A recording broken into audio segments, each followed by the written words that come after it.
Window Ghost. My name is Brian, and I live in Bristol because my father moved us from the village to Bristol because of his job where we bought a new house. If I describe my house, it has 3 bedrooms, a kitchen, and a hall.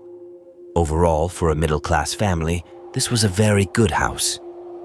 We moved here in my 8th class and still live here. This is a very pretty house, but there is also a darkness in this house which had engulfed our entire family on the very first day of moving here. My mother is also afraid of small things. That is why on the first day, she felt something strange about this house, and my mother and father were talking about this thing, but they didn't tell us because they didn't want to scare us. But I wish they told us what was going on here.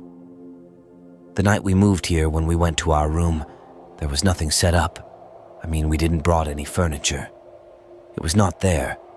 But my father had brought the mattress of our old bed here, so my brother and I slept on one mattress in my room, and my father and mother were in the other room. We had gone a long way due to travel on the first day, so we lay down on the bed. I had fallen asleep straight away, but at midnight I woke up to go to the washroom at night and was going towards the door. Then suddenly I saw a shadowy figure from the window which was in front of our hall. There was someone standing there. It was the child in front of me. But I was not able to figure out whether it was a boy or a girl because I was in a deep sleep. So I thought it was my brother. So I started shouting, "John, John." What was he doing near the window, but he did not answer anything? I moved towards the hall and I slipped from my brother's slippers, and when I turned my head back up, the child had disappeared from the window. If such a thing had happened to me while I was awake, I would have been scared. But I didn't feel anything, and I went towards the kitchen. First I drank water, and then went to the washroom. When I was going back to my room, then again my feet touched my brother's slippers, and then I realized who was there at the window. I again went towards the window and started checking to see if anyone was there. Then suddenly I felt a severe pain in my head, and I don't know how. I was looking through the wall into my parents' room. I saw my parents were sleeping, and a black figure was moving forward. I was not allowing him to hear the sound of my slippers. There were white curtains in their room, and there was a gap in the curtain due to the streetlight outside, and just behind this gap there was this black spirit. I was trying to say something to my mom and father, but I couldn't make any sound from my mouth. Then suddenly a black figure literally picked up my mother, just like you picked up a child, and started slowly moving her towards the window. My mother had touched my father while he was sleeping, but when this happened, when he picked up my mom, her hand slipped from my father's hand. I wanted to run away. I wanted to shout, but it was not happening. I don't know why I was standing there like a frozen piece. Then this black figure was coming near the window. So because of the street light, I saw that this was a small boy who had a deep injury on his head. I put my hand on my throat to scream and pressed my throat a little in an attempt to make some sound come out of my mouth. And finally, I was able to shout, "Mummy." But by then, this figure had jumped out of the window with my mother. Due to fear, I blindfolded myself, and when I opened my eyes, I saw that I was lying on the bed. My hand was in the air, and my brother was sleeping next to me. I was sweating and huffing very badly. Then I calmed down myself. I went to the kitchen to drink water. While going through the hall to the kitchen, my feet again touched my brother's slippers. I again looked down towards the slippers, but this time when I raised my head, that boy was standing at the window in front of the hall. I thought he was playing a trick on me, but I was hearing a zombie-like voice from this boy, and this time I jumped. Clearly I asked him who you are and what you want. "Did you hurt me, Mom?" So he was just standing there with his mouth open and making strange sounds. I was scared to death. I had never seen this before in my life. I pinched myself to know if I was sleeping or not, but I was still sleeping and I don't know how. I crossed my fingers and started reciting holy words given by my father to me. I was really scared. Only God can protect me now. I was going near the window with great courage while reading holy words. Then, as I move forward, to him that boy also goes back. Then I asked him to stop him. Okay, what is your name? What are you doing here in our house? Then he just opened his mouth to answer again, but he was only shouting in a zombie sound very loudly. I understand nothing. Was it a zombie? Or was it a spirit, whatever it was? Why did I see all this in the dream earlier, just as I was touched by a slipper in the dream? Why did it hit me in real life? Suddenly, these thoughts were running in my mind. They started flickering in front of my eyes as if many white dots were running in front of my eyes like insects. I rubbed my eyes, and when I opened my eyes, that boy was standing in the balcony above.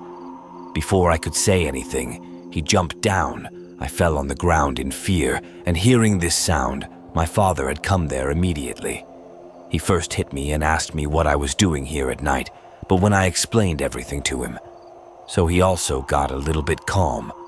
I was crying because of being slapped, so they first gave me water, picked up my brother, took me to their room, and made both of us sleep there. The next morning when I woke up, our neighbor auntie told us everything about how. In our house, 2 children had committed suicide by jumping. Their father used to beat them a lot, and also used to beat their mother a lot, and whenever the children were crying, he used to bandage their mouths with his hands. I would rather be scared that I saw a ghost last night. I felt very bad for this family, and we are still living in that house because they are not an evil spirit, and they never harm us till now. But this was my scariest experience till now.